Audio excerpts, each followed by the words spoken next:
O evangelho de hoje é uma peça que nós chamamos um evangelho iniciático. São aqueles evangelhos que nos introduzem, que nos iniciam numa caminhada de fé, que nos apresentam aquelas coisas essenciais e indispensáveis a todos nós, homens e mulheres que estão no rumo de Deus. É o texto que nós conhecemos como o texto da mulher adúltera. Nós já sabemos de cor salteado o que se passa aqui, conforme o relato que agora nós acabamos de ler. Há algumas curiosidades que nos ensinam, que fogem ao lugar comum e que nos ultrapassam em termos de interpretações geralmente feitas por nós. E para essas curiosidades, o Evangelho nos chama a atenção.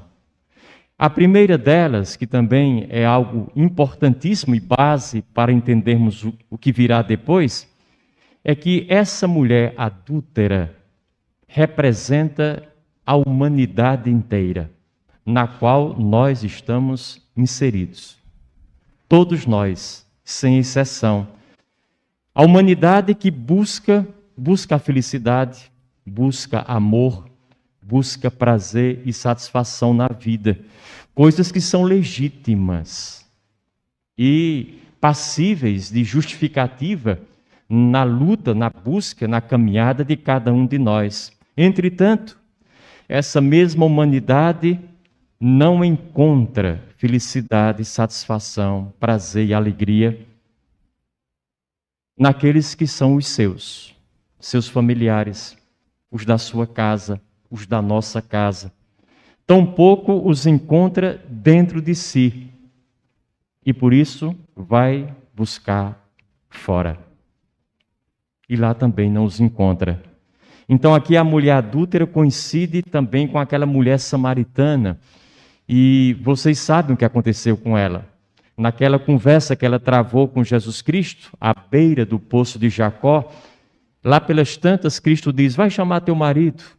E ela diz, Senhor, eu não tenho marido.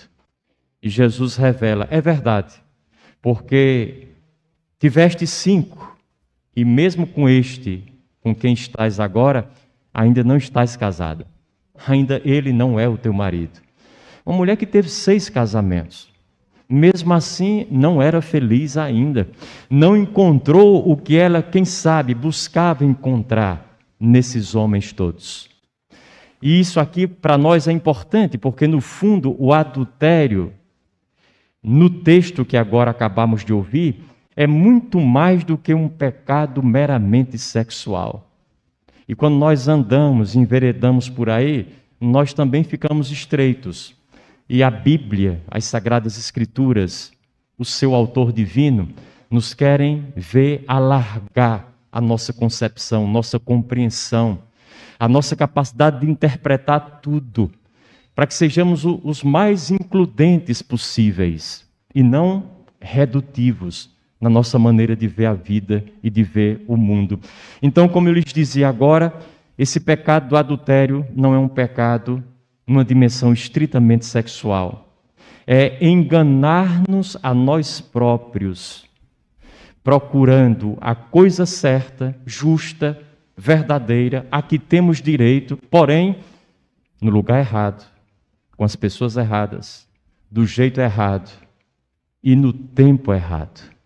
Esse é o grande pecado que representa para nós o texto e a mulher adúltera do Evangelho. No fundo, é procurar a felicidade onde ela nunca esteve, fora de nós. E esse é um erro que se vê presente em todas as pessoas, em todos os tempos.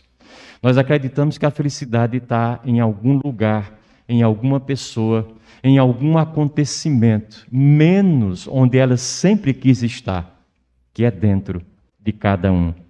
É pedir a felicidade a quem não é capaz de nos dar felicidade.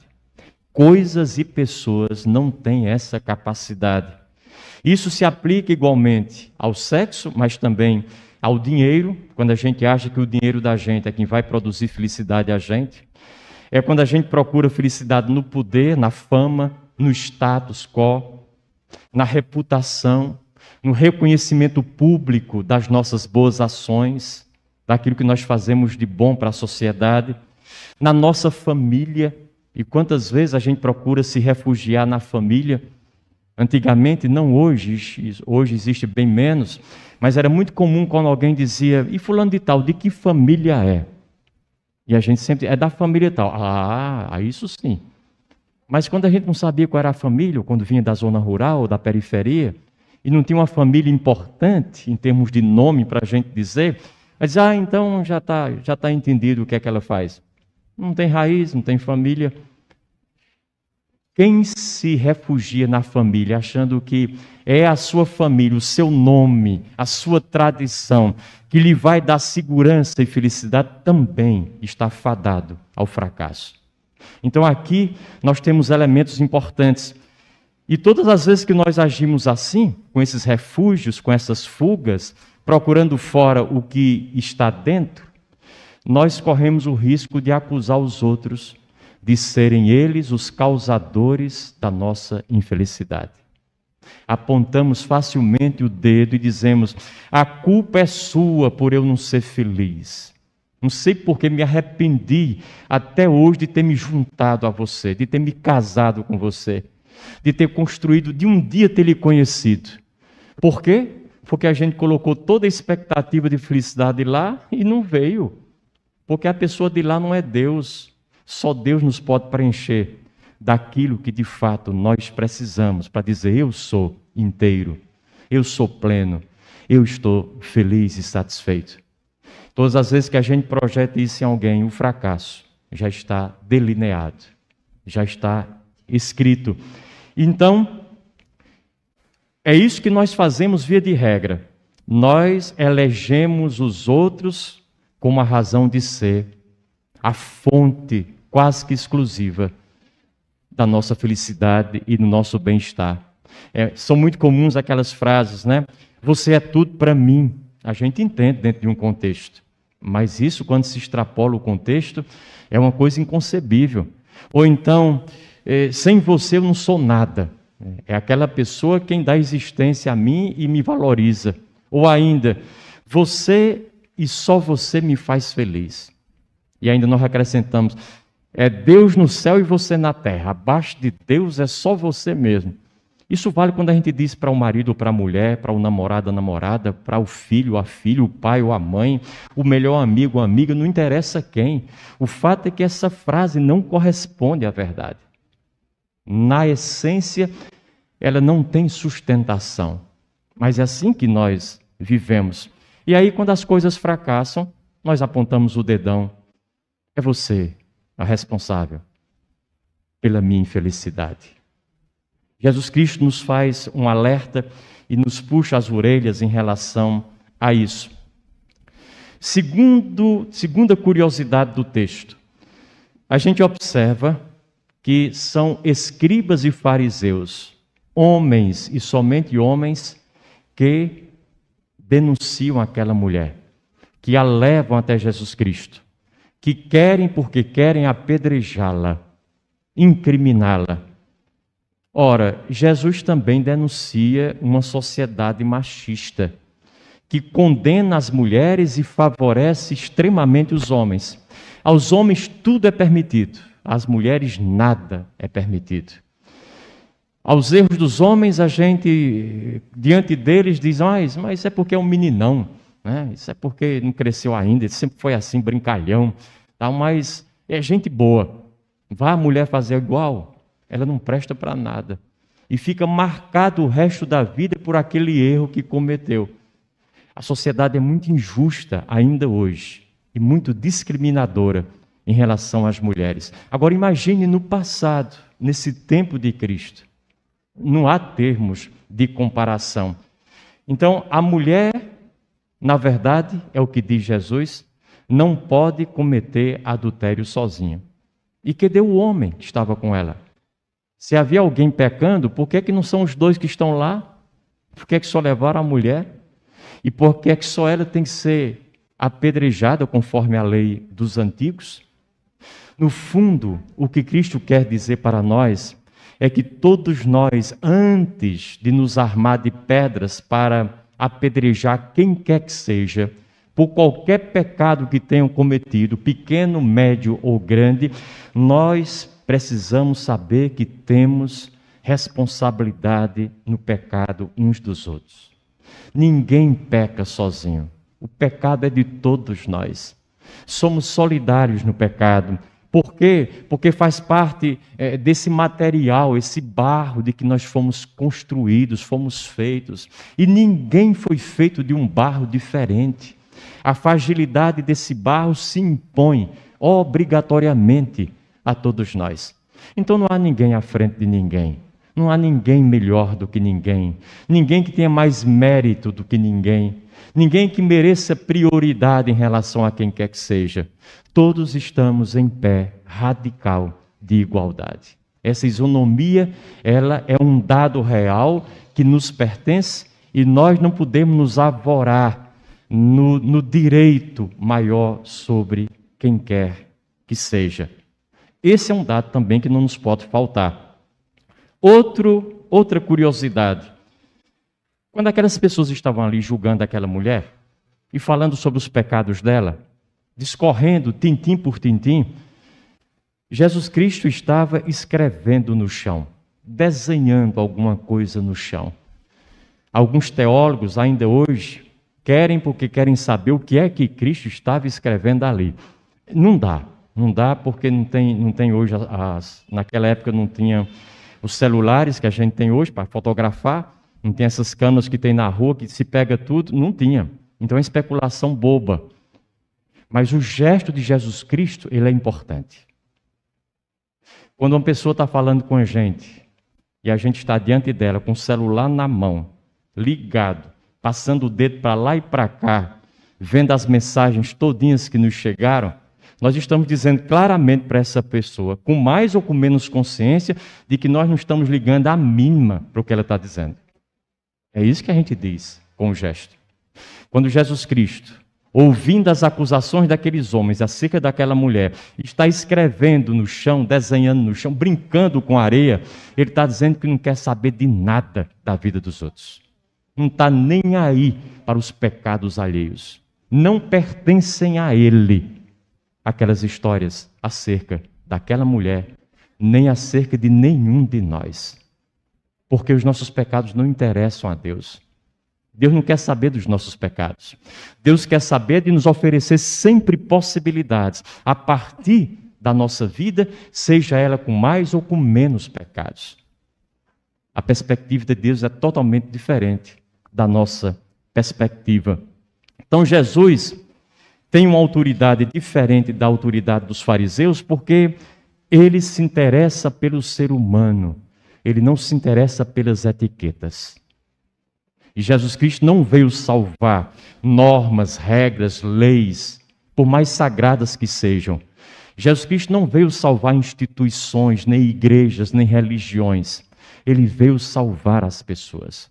Onde quer que haja uma pessoa, não importa em que qualidade esteja de vida, Jesus está ali, Deus está ali, apontando, abrindo possibilidades, mostrando perspectivas, descortinando horizontes, para que aquela pessoa não fique enfiada no seu próprio erro, na sua própria inconsciência, na inconsequência dos seus pecados. Isso coincide com Deus, o resto não.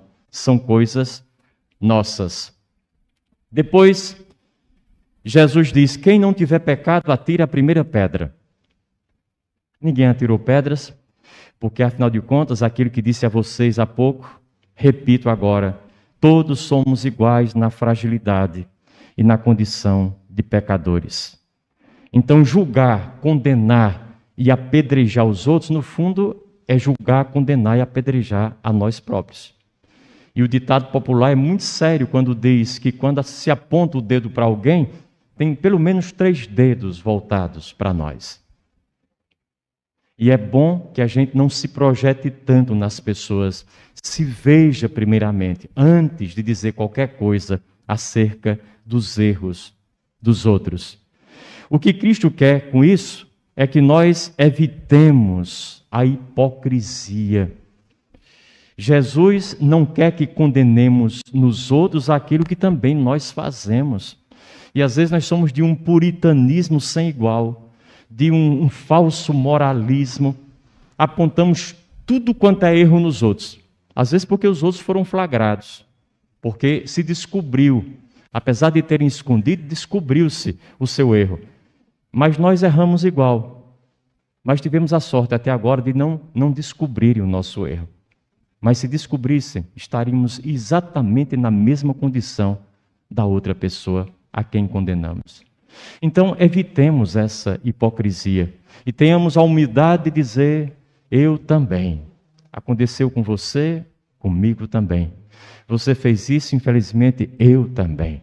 Porque todos nós, em maior ou menor escala, participamos das dificuldades umas das outras.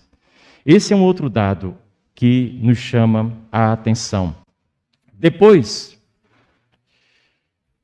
o Evangelho diz que eles foram saindo um, a começar pelos mais velhos.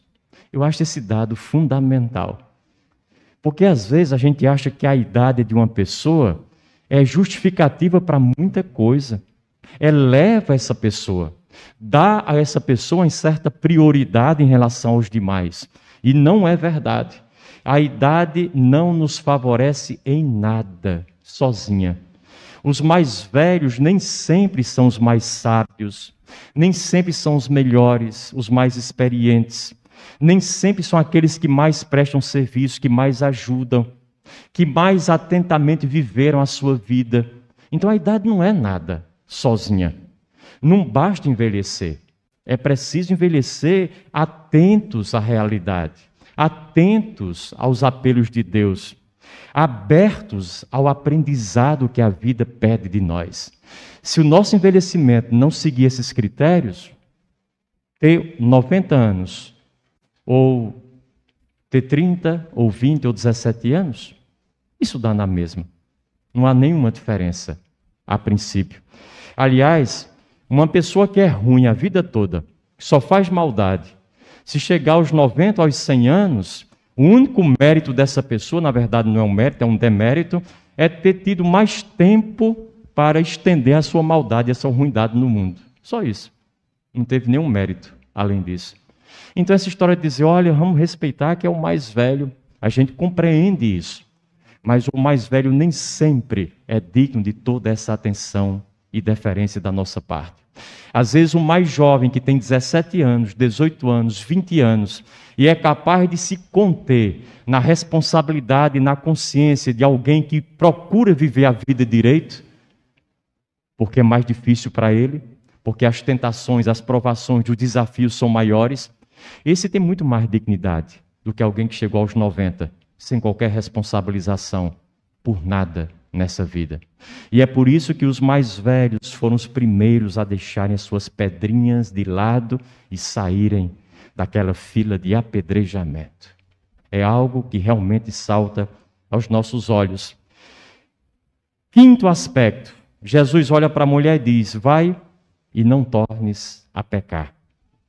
Eu diria que Jesus Cristo disse assim, na minha interpretação, na interpretação que a gente está conduzindo aqui com vocês, vai e não tornes a procurar a felicidade fora de ti, onde ela não está. E é isso que Cristo diz a todos nós. Se a gente estiver passando por um grande infortúnio, um grande aperreio, uma dificuldade sem igual, antes de olhar para os outros e dizer, foi você, é você o responsável, é você quem não me faz feliz, olhemos bem direitinho para dentro de nós. Porque é lá que está essa razão. É lá que está essa origem. E se a gente encontrar a origem da infelicidade dentro, a gente pode modificá-la. A gente pode traduzi-la de forma diferente e positiva. Pode fazer as alterações de que precisa para, a partir de dentro, também buscar novas motivações em busca da felicidade tão desejada. É sempre dentro que as coisas se resolvem e não fora.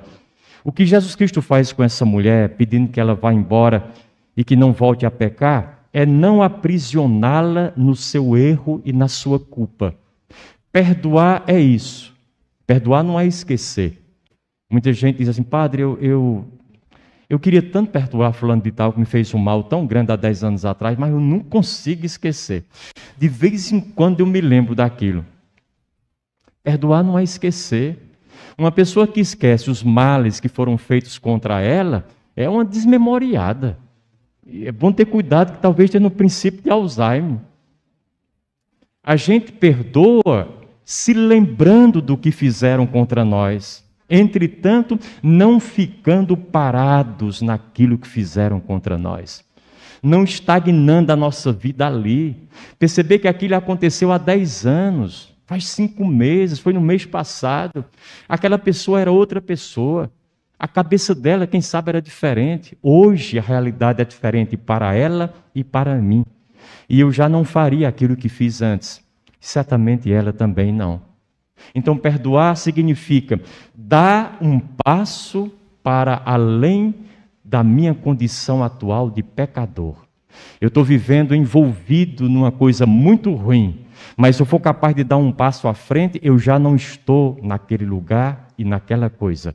Eu já vejo, já vislumbro outras verdades, outras realidades, outras possibilidades. Dar passos é tudo que Deus quer de nós, para que não fiquemos aprisionados, encerrados nas coisas ruins que nos acontecem, sejam provocadas por alguém de fora para dentro, sejam provocadas por nós de dentro para fora. Padre Cício atinava acerca disso. Quando aqueles cangaceiros e tal vinham até ele e queriam confessar-se, diziam muitas vezes, meu padrinho, olha, eu vim aqui, mas eu não tenho perdão não.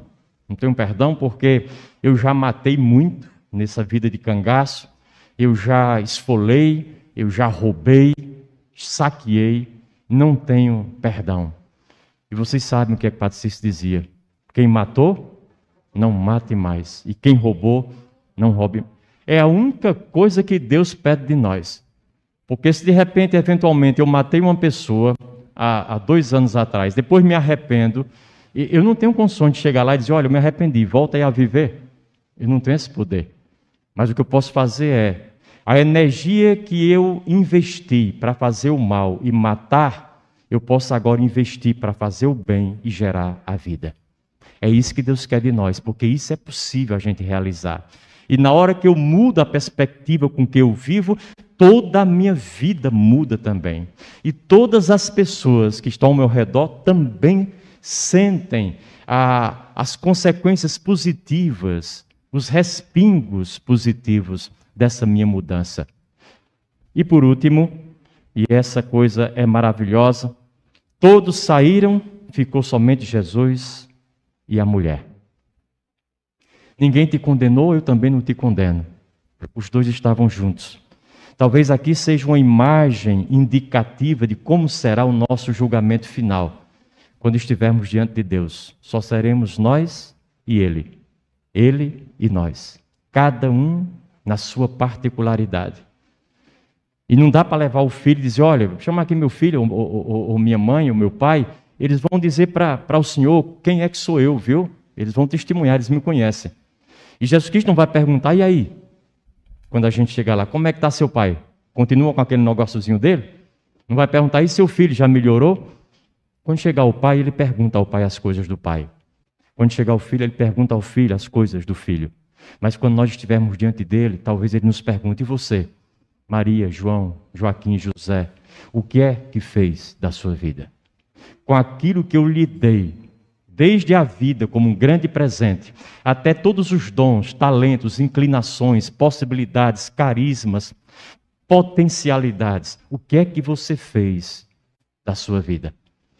E aí nós teremos que dar de conta daquilo que é exclusivamente da nossa conta.